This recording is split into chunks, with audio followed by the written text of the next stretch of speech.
세상의 모든 사람들은 너나 할 것 없이 다 행복을 원합니다. 그것이 아마도 공통된 생각일 겁니다. 불행하기를 원하는 사람은 아무도 없습니다. 그런데 문제는 그 행복을 어디에서 찾는가 하는 데 있습니다. 이 문제는 예수를 믿는 우리에게도 똑같은 모습으로 나타납니다. 어떤 사람은 목사는 하나님의 대리자요 하나님 다음으로 신성한 존재이므로 목사를 잘 모시는 것이 하나님을 잘 모시는 것이라 그렇게 생각하는 사람들이 종종 있습니다. 그래야만 하나님께서 자신에게 복을 듬뿍 그것도 차고 넘치게 부어주시고 그래서 행복해질 것이라고 믿는 겁니다. 그것 때문에 목사님께 잘 보이려고 합니다. 그러나 여러분, 신성한 것과 중요한 것은 엄청난 차이가 있습니다. 서로 다릅니다. 반드시 구별을 해야만 합니다. 분명히 교회 안에서 목사의 직분은 중요합니다. 하지만 목사는 결코 신성한 존재가 아닙니다. 삼위일체 하나님을 제외하고는 그 외에는 결단코 아무것도 신성한 것이 없습니다. 신성의 가장 중요한 특징이 뭔가 하면 절대성입니다. 종종 가톨릭이 이단인가 하는 질문을 받게 됩니다만 한글 사전에 보면 로마 가톨릭 교회의 법통을 따르고 그 교리를 신봉하는 그리스도 교회의 정통 교파를 가톨릭교라 그렇게 해석해 놓았습니다. 본래 가톨릭교는 니케아 신경에서 하나요 거룩하고 보편되고 사도로부터 전래된 교회라 그렇게 표현을 해서 가톨릭이라 그렇게 했고 우리말로 번역하면 기독교입니다. 그러니까 가톨릭이 이단이냐 아니냐 하고 이야기를 하면 잘못 해석을 하면 우리 자신이 이단이 아닌가 하는 그러한 지경에 처하기도 합니다. 왜냐하면 기독교 안에는 이 가톨릭 안에는 로만 캐토릭뿐만 아니라 정교회들도 있고 우리 개신교회도 다 포함이 됩니다. 왜 가톨릭이라고 했는가? 그것은 주를 신봉하는 기독교라 그런 표현입니다. 그러니까 분명하게 로만 캐토릭과 우리가 사상은 다르지만 캐토릭 안에 들어있음을 꼭 기억하셔야 됩니다. 기독교 안에 들어있다고 하는 겁니다. 하지만 우리가 분명하게도 구분은 해야 됩니다. 로마 교황청을 중심으로 하고 있는 그 교회들을 로만 캐토릭이라 그렇게 부르고 있는데요. 이 로만 캐토릭은 개신교가 아닙니다. 왜곡된 기독교라 그렇게 말할 수 있을 것입니다. 왜냐하면 우리가 분명하게 알아야 할 것이 하나 있는데 그게 뭔가 하면 이 로만 캐토릭은 교황을 사도 베드로의 후계자로 여깁니다. 베드로 사도가 예수님의 수제자로서 그분의 신성을 이어받았다고 그렇게 여깁니다. 그러니까 교황이나 신부들도 신성한 존재로 여길 뿐만 아니라 또한 그들에게는 성인도 있고 신성한 성상도 있어서 모든 것들이 신성하다 그런 표현을 사용하고 있습니다. 제가 서두에 삼위일체 하나님 말고는 신성한 것이 결코 없다고 말씀을 드렸는데요. 바로 거기에 위배가 되는 겁니다. 이 로만 캐토릭은 사실은 자신들이 신성하다고 여기고 있는 교황들마저도 때로는 사람이기에 한계가 있습니다. 그래서 만들어 놓은 것이 뭔가 하면 교황 무호설입니다. 교황은 무호하다.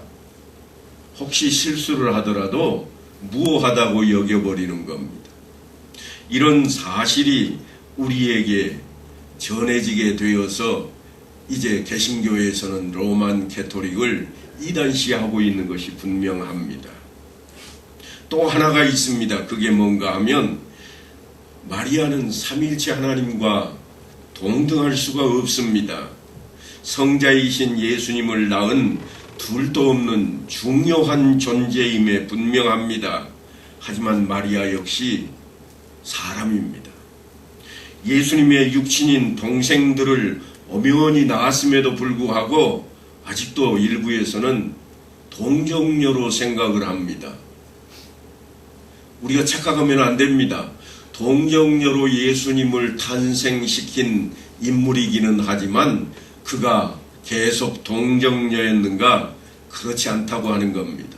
남편 요셉과의 사이에 아들들을 낳았습니다. 그러니까 우리 육신의 인생들과 다를 바가 없다고 하는 것입니다. 삼위일체 하나님 외에는 신성한 것이 결코 없습니다. 로만 캐토릭에서 성부와 성자, 성령 외에 성모와 성인, 성상들을 만들어내고 그 사람들마저도 신성화시켜 놓고 있습니다만 바로 그런 것들이 우리 개신교와 전혀 다른 부분입니다. 이들은 중앙으로부터 통제되는 일사불란한 조직체를 가지고 있습니다.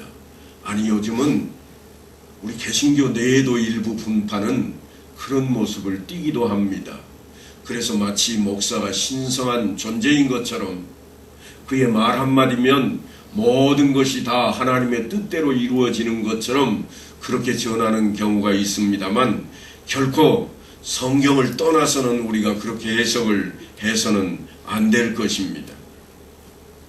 제가 설명을 드릴 때 우리는 일사불란한 그런 조직체를 가지고 있지 않다, 그렇게 설명을 드렸습니다.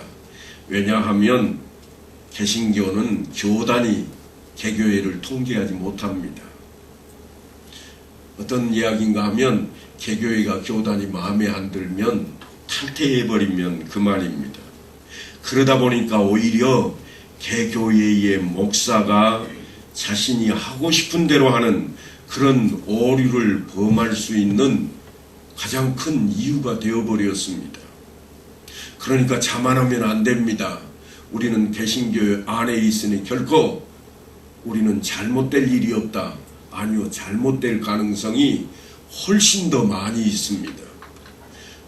커다란 조직체 안에 있으면 그 조직 안에 머물기 위해서 그것으로부터 떠나지 않기 위한 규율을 지켜냅니다만 동떨어져 있으면 자기 마음대로 하기 때문에 오히려 더 불안전해질 수가 있습니다. 그러니까 어찌 보면 우리 개신교가 훨씬 더 왜곡될 위험성이 있다고 하는 겁니다. 그것이 역사적으로 우리 앞에 드러나고 있는 모습이기도 합니다. 우리가 분명히 마음에 단단히 새겨야 할 것이 무엇인가 하면 목사는 대단히 중요하지만 신성하지 않다고 하는 겁니다. 여러분, 이걸 잊어버리면 안 됩니다. 하나님의 말씀이 온전합니다. 그러나 목사가 전할 때에는 온전하지 않을 수도 있습니다. 교회도 마찬가지입니다. 교회는 분명히 아주 중요하고 구별되어 있습니다. 하지만 신성하지는 않습니다. 대단히 중요하고 구별되어 있지만 교회도 하나님처럼 신성한 존재는 아니라고 하는 겁니다. 예루살렘 성전은 하나님께서 하나님의 이름을 두실 장소로 지으라 명하셨고 그래서 그대로 지었던 자리이지만 그 성전마저도 돌 위에 돌 하나도 남김이 없이 회파되어 버리는 파괴되는 모습을 우리 앞에 역사 속에 기록을 하게 만들었습니다. 에베소 교회는 초대교회 당시에 엄청난 신앙으로 가장 중요한 교회 가운데 하나였습니다만 지금은 흔적도 없이 그 터만 남아 있습니다. 모두가 다 하나님께서 하신 일입니다. 하지만 신성은 오직 삼위일체 하나님만의 전유물인 것은 우리가 잊어버리면 안 됩니다. 성경에도 신성에 대한 이야기들이 종종 나타납니다. 이스라엘 백성들이 광야 생활을 할 때, 출애굽에서 광야 생활을 할 때 문제가 하나 생겼습니다. 어찌하여 우리를 애굽에서 인도하여 내어 이 광야에서 죽게 하는고? 이곳에는 먹을 것도 없고 물도 없도다. 우리 마음이 이 하찮은 음식을 싫어하노라. 그렇게 이스라엘 백성들이 하나님께서 불기둥과 구름 기둥으로 인도하시고 만나와 메추라기를 주셨지만 마음속에 고통과 원망을 드러내기 시작했습니다.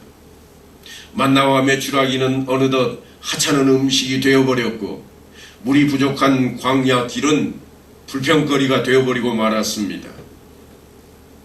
그들은 왜 지금 이 광야 길을 걷고 있는지 그 이유조차 잊어버렸습니다. 하나님께는 불평하는 이 이스라엘 백성들을 향해 하나님의 마음을 드러낼 수밖에 없었습니다.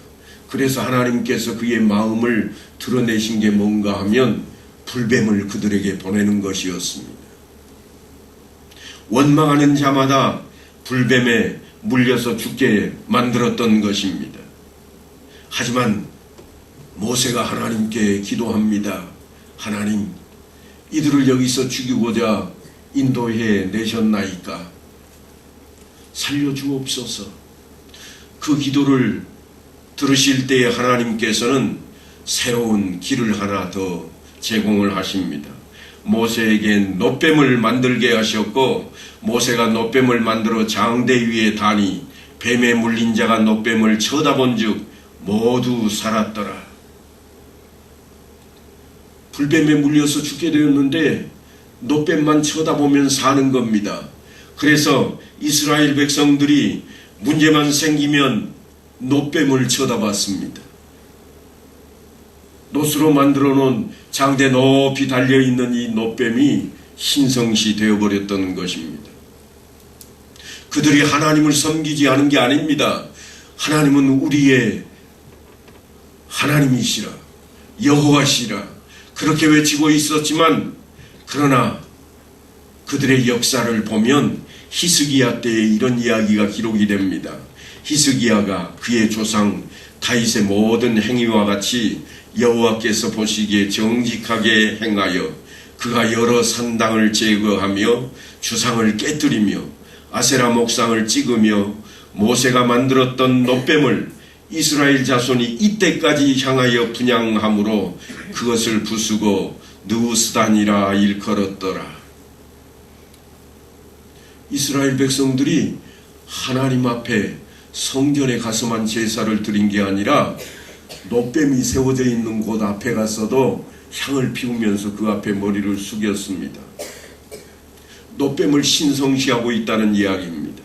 그래서 그것이 히스기야 왕 때에 갔어야 드디어 신성시해서는 안 되겠다. 그것을 끄집어내려서 가루로 만들었습니다. 그 이름이 뭔가 하면 느후스단, 놋가루라 그런 의미입니다. 사람들이 무엇인가를 신성하게 만들고 그것을 통해서 행복을 얻고자 하는 그 마음을 가득 실어 놓습니다. 그러나 그것은 오히려 우리를 부패하게 만들고 또한 타락하게 만들 뿐입니다. 하나님께서는 우주 만물을 만드시고 보시기에 좋았더라 그랬습니다.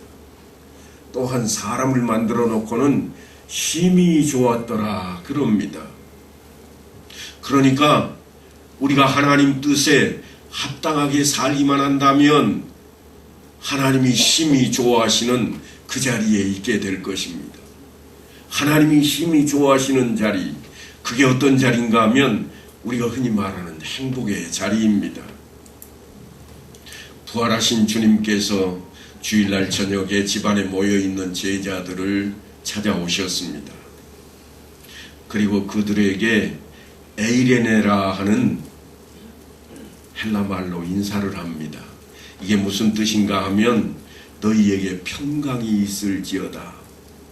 평안이뇨. 어떤 성경에는 이렇게 번역이 되어 있기도 합니다. 그리고 너희에게 평강이 있을지어다. 아버지께서 나를 보내신 것 같이 나도 너희를 보내노라 하시면서 그들을 향해서 선물을 하나 제공을 합니다. 그들을 향해 말씀을 마치 입김을 후 하고 부는 것처럼 말씀을 선포하시는데 그게 무슨 말씀이었는가 하면 성령을 받으라 하는 것이었습니다. 성령은 불의 혀 같은 것이 갈라지며 그들 위에 임하였고 그들은 변화된 모습이 되었습니다. 예수님께서 제시하는 행복은 사람들이 생각하는 행복과 전혀 달랐습니다. 사람들은 무엇인가 우리 손에 쥘 수 있는 것, 어떤 사람은 돈이, 어떤 사람은 권력이, 어떤 사람은 명예가, 아니 어떤 사람은 자녀, 손이 자신의 행복의 조건이라 생각하고 있는데 예수님께서는 내가 너희에게 행복을 줄 것이라 선물로 주시면서 성령을 받으라 그럽니다. 성령을 받는 것이 무엇을 의미하는가 하면 내 안에 하나님이 계시게 하는 겁니다. 한동안 젊은이들 사이에 뜨거웠던 용어 하나가 있죠. 그게 뭔가 하면 네 안에 뭐가 있다고요? 나 있다. 네 안에 나 있다. 그 말은 나만 항상 생각해 나 사랑하지 나 말고는 안 돼. 그 이야기잖아요. 예수님께서 우리 안에 뭘 심어주셨는가 하면 성령을 임하게 하신 것입니다. 그러니까 하나님이 몸소 우리 안에 들어오시는 거예요. 네 안에 나 있다. 하나님께서 하시는 말씀입니다. 그래서 어떻게 하라고 합니까? 오직 하나님만 사랑하라. 이게 첫째 되는 계명입니다. 너희 마음과 뜻과 정성과 목숨을 다하여 사랑할지라. 누구를요? 하나님. 왜냐하면 네 안에 내가 있다. 바로 그 이야기입니다. 그리고 이어서 하시는 말씀이 뭔가 하면 그걸로 끝이 아닙니다. 내 이웃, 나 아닌 다른 사람을 네 자신같이 그렇게 사랑하라. 이것이 너희에게 주는 선지자들의 대강령이라. 놀라운 말씀을 하셨습니다. 예수님께서 제시하는 그 행복은 분명히 우리가 생각하는 행복과 달랐습니다. 성경에는 행복을 떠나는 사람들에 대한 이야기가 종종 비교되는 차원으로 그려져 있습니다. 여러분이 잘 아시는 대로 네가 좌하면 나는 우하고 네가 우하면 나는 좌하리라. 말 한마디 잘못 꺼냈다가 아브라함은 조카 롯에게 아주 좋은 땅, 그 땅을 내주고 말았습니다. 롯은 행복을 찾아서 물이 흐르고 젖과 꿀이 흐르는 것 같은 그 소알 땅을 차지하게 되었습니다. 분명히 그는 행복을 찾아서 출발했습니다. 그러나 나중을 보니까 황량한 벌판에 남았던 아브라함은 행복의 길을 가고 있고 생명의 길을 가고 있고 롯은 타락해버리고 행복을 찾았던 롯은 부패해버리고 말았습니다. 한 아버지 몸에서 태어났지만 이삭과 이스마엘은 무엇이 그토록 그들의 삶을 바꾸어 놓았을까요? 한 사람은 생명길로 다른 한 사람은 파멸의 길을 걷는 자리로 가버리고 맙니다. 아주 용감하고 건장했던 예서는 불행해지고 얍삭바르고 또한 유약했던 야곱은 오히려 행복한 모습으로 그의 삶이 성경에 기록이 되고 있습니다. 이는 어찌된 일들일까요? 성경은 그 이야기를 이렇게 기록해 놓았습니다. 바보처럼 손해만 보았던 아브라함에 대해서는 그가 그곳에서 여호와께 제단을 쌓고 여호와의 이름을 부르더니, 그래서 어찌 됐다는 걸까요? 행복이 그에게 있었더라. 그런 이야기입니다. 어눌해 보이고 늘 빼앗기며 무시당했던 이삭에 대해서는 이삭이 그곳에 제단을 쌓고 여호와의 이름을 부르며 거기에 장막을 쳤더라 그럽니다. 그래서요, 그에게 행복이 왔다는 이야기가 성경의 이야기입니다. 얍삭 빠르고 그저 속이기를 좋아했던 야곱에 대해서조차도 야곱이 아침에 일찍이 일어나 베개로 삼았던 돌을 가져다가 기둥으로 세우고 그 위에 기름을 붓고 예배를 드리는 장면으로 성경은 기록해 놓고 있습니다. 그러니까 이들이 행복했던 모습은 어디로부터 오고 있는가 하면 하나님께 예배드림으로 말미암아 그들에게 주어지는 행복으로, 그들에게 주어지는 생명으로, 그들에게 주어진 평안의 세계로 이어지고 있다고 하는 겁니다. 성경이 말하고자 하는 이 행복과 생명의 길은 다름 아닌 하나님께 예배 드리는 것이었습니다. 이스라엘 백성들은 애굽 땅에서 노예가 되어서 종살이하는 동안 이 400년 동안 하나님께 예배를 드릴 수가 없었습니다.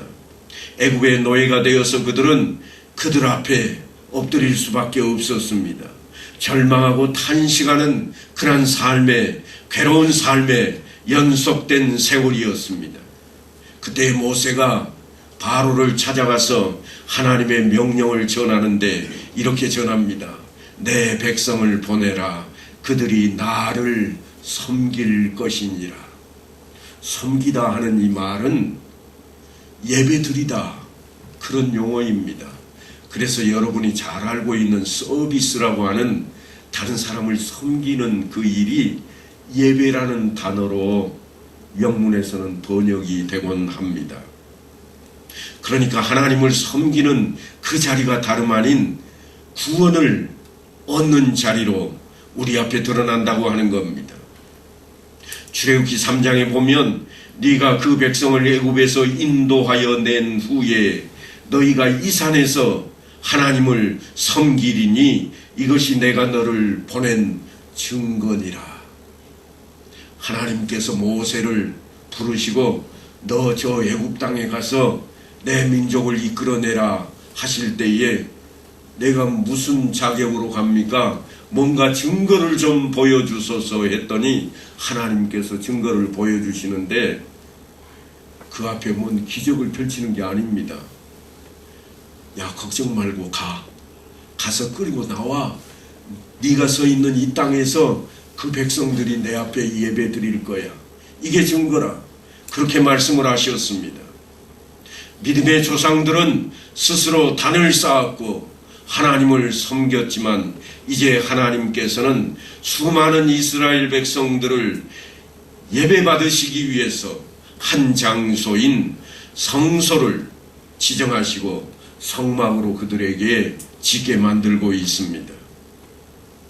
그들을 만나고 그들을 통해 예배를 받으시기 위해 말씀을 하시고 지정하신 곳이 다름 아닌 성막이었습니다.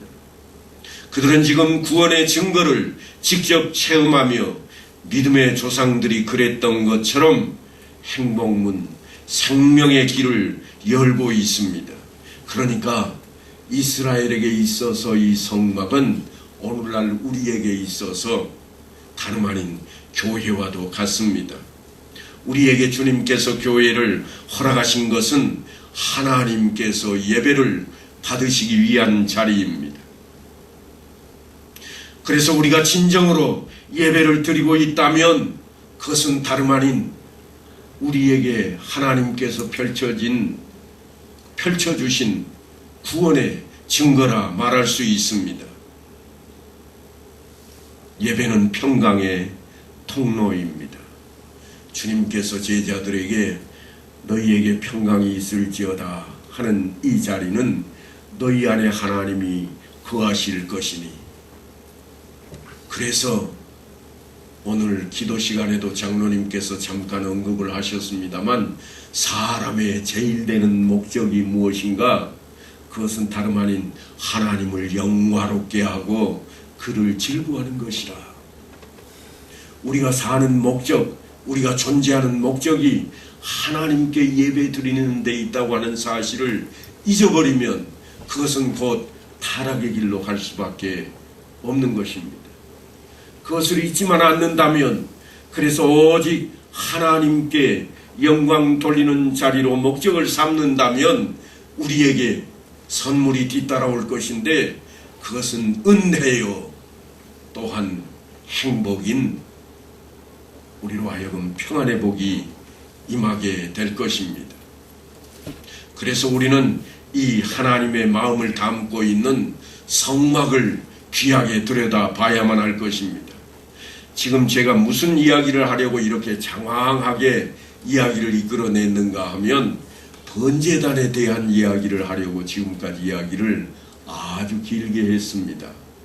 번제단이 뭐 하는 곳인가 하면 하나님께 제물을 가져다가 그 제물을 잡고 불로 태워서 연기를 하나님께 올려드리는 그러한 그를 번제단이라 그럽니다. 왜 그 일을 하고 있는가 하면 왜 하필 이 성소의 휘장을 딱 열고 들어갔을 때에 그 성막 안에 들어갔을 때에 가장 먼저 맞이하는 것이 이 번제단인가 하면 다름 아닌 우리의 죄 때문입니다. 죄가 있으면 하나님을 만날 수가 없습니다.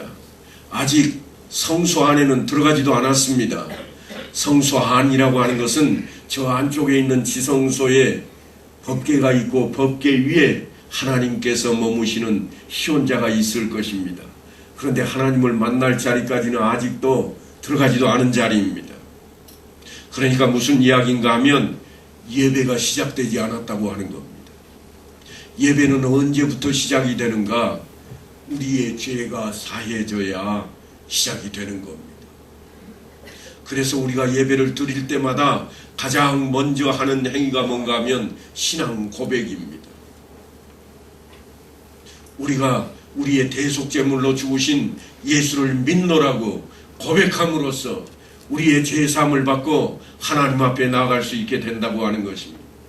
오늘 본문은 이렇게 기록해 놓았습니다. 너는 조각목으로 길이 5규빗 너비가 5규빗의 제단을 만들되 네모 반듯하게 하며 높이는 3규빗으로 하고 그 네 모퉁이 위에 뿔을 만들되 그 뿔이 그것에 이어지게 하고 그 제단은 노수로 쌓아야 되겠다. 우리식으로 하자면 약 2m 30cm 되는 그 정사각형의 높이가 1.4m 정도 되는 그러한 단을 번제단이라 그럽니다. 이 번제단은 희생의 제물을 태우는 자리입니다. 그러니까 거기에 제물을 올려놓고 태워서 제가 그 아래로 쏟아지게 만들고 또한 짐승을 잡을 때 그 피를 내 뿔에다가 다 뿌리게 해서 우리의 죄를 용서받는 자리로 삼고 있습니다. 성막 안에 있는 위치만 그 기구들만 살펴본다면 성막을 딱 열고 들어서자마자 만나는 것이 번제단입니다. 그리고 그 다음에 있는 것이 물두멍이라고 하는 손을 씻는 자리요. 그제서야 그 뒤에 있는 성소에 들어갈 수가 있습니다. 성소 안에는 이제 그 안에가 금촛대도 있고 떡상도 있고 분향대가 있으며 또한 그 안쪽에 휘장을 하나 더 열고 들어서면 언약궤가 있고 언약궤 위에 하나님께서 내가 머물겠다고 약속하신 희언자가 있는 것입니다. 가장 먼저 우리는 이 번제단을 만나게 되는데 이 번제단은 우리 인생들의 죄를 속함받는 자리입니다. 아무리 귀한 제물을 가져오고 정성을 다한다고 할지라도 죄가 있으면 하나님 앞에 즉시 소멸되어 버리기 때문에 이 번제단은 우리 인생들의 생명을 유지할 수 있는 그러한 자리일 것입니다. 세상에 아무리 용한 무당이 있다고 할지라도 찾아온 사람에게 죄를 묻지는 않습니다. 그저 정성과 복채를 얼마나 가지고 왔나 거기에 관심들이 있습니다. 복채만 두둑하게 채워준다면 다른 사람에게 해를 끼치는 일까지도 서슴지 않고 비방을 가르쳐주기도 합니다. 물론 그들도 성결할 것을 요구합니다. 그들도 굿을 할라치면 목욕 재개하고 자신들을 깨끗하게 합니다. 그리고 선행을 강조합니다. 하지만 그들은 신 앞에 나아가는 자리에 정성이 문제라고 말을 합니다. 하지만 오늘 성막 이야기는 우리에게 정성을 논하고 있지 않습니다. 뭘 논하고 있는가? 죄가 문제라고 말씀을 하십니다. 하나님을 만나려거든 죄가 문제라. 그러니 먼저 번제단을 향하라고 하는 겁니다. 대속의 제사가 필요하다고 하는 겁니다. 죄값을 대신할 짐승으로 자신의 죄를 먼저 씻어야 됩니다. 돈이 많이 있는 사람은 서로 할 것이요, 또한 조금 적은 자는 어린 양으로 할 것이요, 그나마 없는 사람은 집비둘기나 그거마저도 없는 사람은 산비둘기라도 하나님 앞에 드리라고 그렇게 요구하고 있습니다. 왜인가 하면 우리 인생을 대신해서 그 짐승이 죽임을 당함으로 우리 죄가 사함을 얻을 수 있게 되기 때문입니다. 하나님이 이 방식을 통해서 죄사함의 은총을 허락하셨습니다. 하나님이 하신 일입니다. 우리의 정성이 아니라, 우리의 생각이 아니라, 우리의 뜻이 아니라 하나님께서 우리를 불쌍히 여기시고 하나님께서 직접 생각하시고 만들어내신 제도입니다. 일찌감치 아담과 하와가 범죄했을 때 그들이 죄를 깨닫고 부끄러움으로 머리 숙일 때 하나님께서 하신 일이 있습니다. 그 부끄러움을 가려주기 위해서 하신 일이 뭔가 하면 무화과 잎으로 치마를 만들어 입었던 그들이 잎이 마름으로 부끄러워할 때에 가죽옷을 그들에게 입혀 주었습니다. 가죽옷을 입혔다는 것은 짐승이 죽었다는 의미입니다. 짐승이 죽음으로써 부끄러움을 대신하게 하셨던 그 하나님께서 이제 후에 모세를 통해서 성막과 또한 율법을 허락하시면서 그들에게 하나님 앞에 나올 때는 죄사함, 부끄러움을 없이 하기 위해 너희의 죄값을 대신할 제물을 드리라고 말씀을 하는 겁니다. 그러니까 이 제사법을 수용할 것인가 말 것인가 하는 것은 인간의 믿음의 문제입니다. 오늘날 우리가 이 자리에 나설 때 주 예수께서 우리의 대속제물이 되셨다고 하는 사실을 믿을 것인가 믿지 않을 것인가 하는 것은 우리의 믿음의 문제입니다. 죄사함을 얻으면 우리는 하나님을 만날 수가 있을 것이요, 죄사함을 얻지 못하면 하나님을 결코 만날 수가 없을 것입니다. 아무리 어떤 자리에 와 있다 할지라도 그렇다는 이야기입니다. 그 차원에서 교회는 성스럽지 않습니다. 우리는 늘 성스러운 장소, 성스러운 제단 이렇게 표현을 하고 있지만 실제로 성스러운 것은 성삼위 하나님 말고는 아무것도 없습니다. 하나님께서 우리의 죄를 사해 주시기 전에는 우리는 하나님 앞에 설 수가 없기 때문입니다. 그래서 사도 바울이 이렇게 권면합니다. 그러므로 형제들아, 내가 하나님의 모든 자비하심으로 너희를 구원하노니 너희 몸을 하나님이 기뻐하시는 거룩한 산 제물로 드리라. 이는 너희가 드릴 영적 예배니라. 무슨 말씀인가 하면 하나님이신 예수님만 죄를 위해 대속되었더냐 아니라 너희도 하나님이 너희 안에 거하시니 동일하게 하나님 앞에 대속제물이 된 것과 같다. 그 말씀을 지금 전하고 있는 겁니다. 그래서 거룩한 산제물로 드리라는 이야기요, 우리가 드릴 예배는 육적인 예배가 아니라 영적인 예배라고 강조하고 있습니다. 여러분, 우리가 혹간에 착각하는 경우들이 있습니다. 목사만 제사장의 직분을 가지고 있는가? 아닙니다. 모든 성도들은 다 같이 왕같은 제사장들인 것입니다. 베드로 사도가 이렇게 이야기합니다. 너희는 택하신 족속이요 왕같은 제사장들이요. 그래서 우리가 너나 할 것 없이 다 하나님을 아버지라 부를 수 있는 겁니다. 저만 하나님을 아버지라 부를 수 있는 자리에 있지를 않습니다. 저만 구별된 자리에 있지를 않습니다. 물론 예배 드릴 때에는 중요한 직무를 띠고 하나님의 말씀을 여러분들에게 가르치고 또한 선포하기 위해 서 있습니다만, 동일하게 이 세상을 사는 동안 하나님 앞에 우리는 다 같이 예배 드릴 자리에 있음을 우리는 기억해야만 할 것입니다.